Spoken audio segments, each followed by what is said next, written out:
यिर्मयाह का ग्रंथ अध्याय 18 पद संख्या 18 से 20 तक। वे कहते हैं, आओ हम यिर्मयाह के विरुद्ध षड्यंत्र रचें।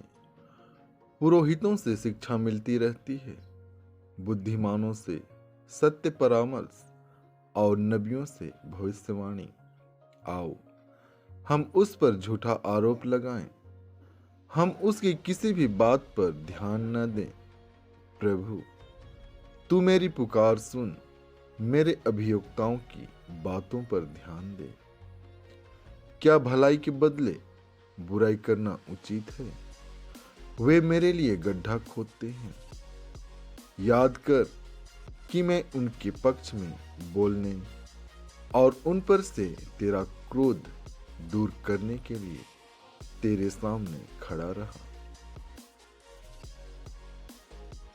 संत मत्ती आज का पवित्र सुसमाचार अध्याय 20 पद संख्या 17 से 28 तक।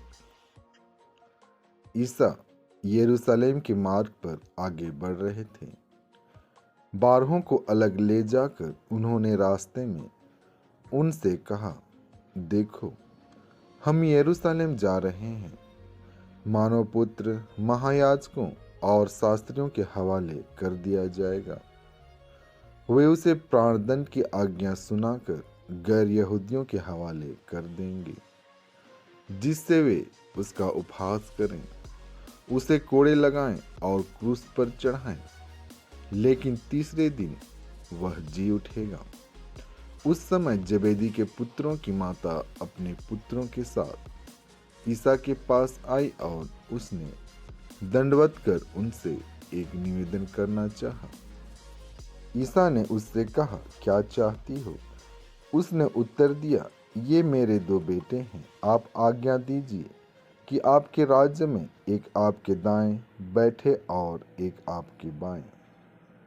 ईसा ने उनसे कहा, तुम नहीं जानते कि क्या मांग रहे हो। जो प्याला मैं पीने वाला हूँ, क्या तुम उसे पी सकते हो? उन्होंने उत्तर दिया, हम पी सकते हैं। इस पर ईसा ने उनसे कहा, मेरा प्याला तुम पियोगे, किंतु तुम्हें अपने दाएं या बाएं बैठाने का अधिकार मेरा नहीं है। वे स्थान उन लोगों के लिए है जिनके लिए मेरे पिता ने उन्हें तैयार किया है। जब 10 प्रेरितों को यह मालूम हुआ तो वे दोनों भाइयों पर क्रुद्ध हो गए।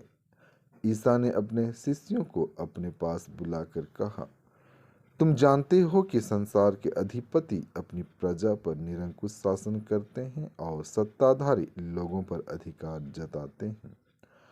तुम में से ऐसी बात नहीं होगी।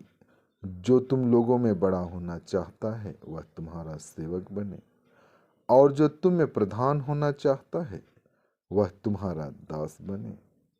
क्योंकि मानव पुत्र भी अपनी सेवा कराने नहीं, बल्कि सेवा करने तथा बहुतों के उद्धार के लिए अपने प्राण देने आया है। आमीन।